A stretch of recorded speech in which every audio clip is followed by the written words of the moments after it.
In my last video, I explained how my issues with food originated as a coping mechanism for the stress I was going through as a child hiding my sexuality.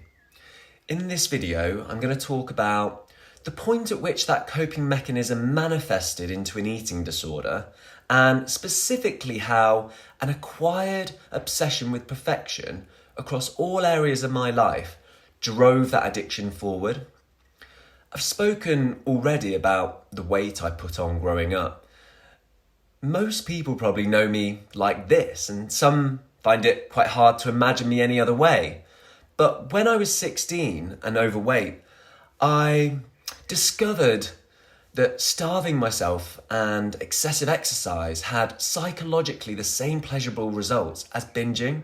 I discovered essentially a coping mechanism without the calories. And over one summer, I actually lost about 4 or 5 stone. The compliments I received when I lost the weight finally gave me the validation I'd been craving all my childhood. I finally felt some level of acceptance, even if it was just on a superficial level. I guess deep down, I knew that it wasn't acceptance for who I really was, because I was still carrying around that big secret and lie. In an attempt to make myself feel better, I started seeking out more compliments, more validation. I started buying more expensive clothes because the attention I got from wearing them gave me pleasure. I craved more and more. But pleasure isn't the same as long-lasting joy. Pleasure is derived from external sources. It's a chemical reaction that happens in the body from a one-time hit, something that happened in the past but provides a good feeling now, but it doesn't last, obviously, and so you want to repeat it, re-experience that happy memory over and over. You can see how that spirals. This was the start of my path towards addiction and my obsession with perfection. Because in my head, the more perfect I was, the more likely I'd be to receive compliments. And the less likely people would be able to see my major flaw and secret. By the time I'd reached my late teenage years, I developed a kind of hypervigilance and acute attention to detail and sensitivity of the environment around me. It was initially a way of controlling my camp behaviour, keeping a tab on what I said, how I said it. Every action had possible repercussions, so I needed to be careful and I needed to have constant evaluation. In my eyes, it was so important to prevent myself from saying or doing anything that would give the game away or lead to more bullying. It was important that, I didn't let the cat out the bag.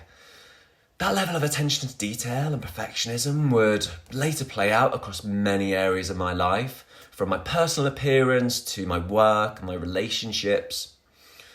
We're all conditioned from an early age to correct our weaknesses, and thanks to my attention to detail, I could see every single perceived flaw. I had a compulsion to fix things and make them look perfect. Probably didn't help matters that I went on to work for many years in art, design, fashion, industries where perfection is celebrated and the idea of body image was still very much worshipped at that time. And then there's the gay scene. It doesn't take a genius to see how a competitive landscape of idealised body perfection can result in a homogeny of Greek gods, basically. The body becomes an easily available source of pleasure and external validation in a desperate search of self-worth, especially, within a community very much still recovering from the effects caused by the collective trauma of the AIDS crisis in the 80s. And there was a real significance then of a visibly healthy physique among a sea of, unfortunately, degenerative bodies. I came out when I was 19 to a very accepting and supportive family and friends network. But unfortunately, the years of negative voices in my head had already made their impact. Between the ages of 19 and 29, food and body image occupied my thoughts constantly, along with dieting and losing weight.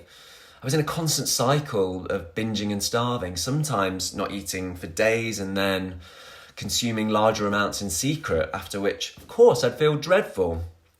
All of this while holding down a very high-intensity career and still partying a lot, which naturally just took its toll on my body.